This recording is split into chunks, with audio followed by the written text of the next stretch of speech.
akan berterusan sehingga Julai. Kalau ikut tren biasa, berdasarkan laporan diterima, sepatutnya cuaca sudah mulai beralih dan hujan akan berlaku. Namun, keadaan ini mungkin sebulan atau 2 bulan lagi. Kini, Jabatan Meteorologi Malaysia, Met Malaysia, akan memantau perkara ini.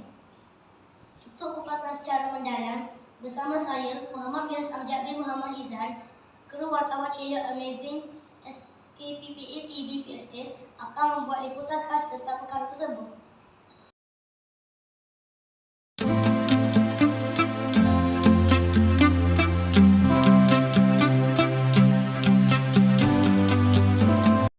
Assalamualaikum dan salam sejahtera. Menurut Menteri Sumber Asli dan Pelestarian Alam, Nik Nazmi Ahmad berkata terdapat juga ramalan yang mengatakan tahun ini adalah tahun paling panas selepas fenomena sama yang pernah berlaku pada tahun 1998. Katanya lagi, beberapa negara iaitu Kelantan, Perlis dan Kedah mengalami cuaca yang lebih panas berbanding Kuala Lumpur dan negeri lain.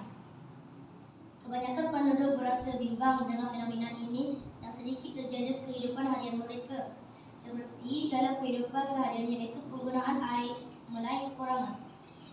Dalam pengurusan dan yang paling kritikal adalah masalah kesihatan kesan kejadian jerebu dalam negara dan rentas sempadan.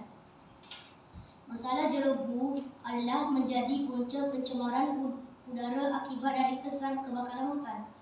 Natijahnya, pencemaran dan kemerosotan kualiti udara mempunyai kesan yang besar terhadap kehidupan manusia.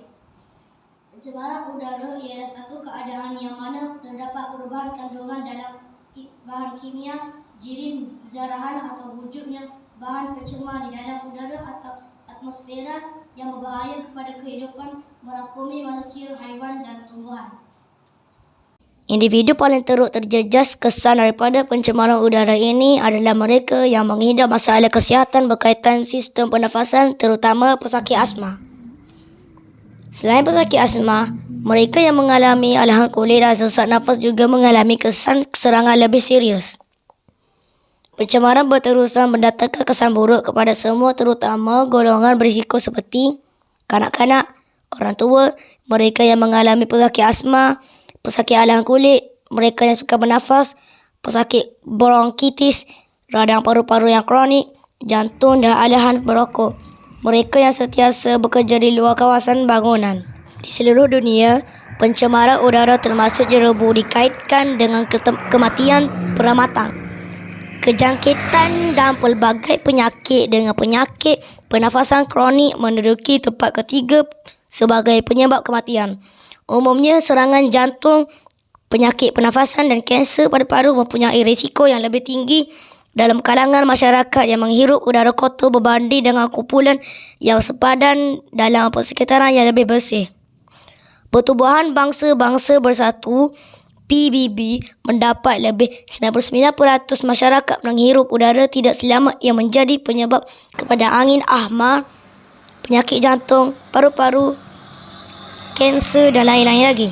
Secara global, udara tercemar membunuh 6.7 juta individu setiap tahun, manakala 2.4 bilion orang terdedah kepada paras berbahaya pencemaran udara isi rumah. Di belakang saya adalah salah satu kebakaran terbuka yang menyebabkan gangguan masalah kesihatan penduduk sekeliling.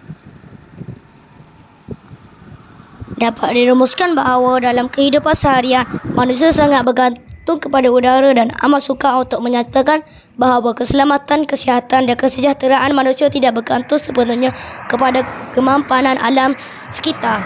Hal ini kerana alam sekitar yang mampu menawarkan suasana yang menjamin kesejahteraan kesihatan. Namun, kesan negatif akibat daripada proses pembangunan yang semakin pesat telah menyebabkan pencemaran alam sekitar, khususnya udara yang mendatangkan kesan negatif yang menggugat kesihatan manusia. Justeru, semua pihak perlu menjalankan obligasi masing-masing dalam memastikan pencemaran udara dibendung dan setiap tindakan kita tidak menyumbang kepada untuk berlakunya pencemaran.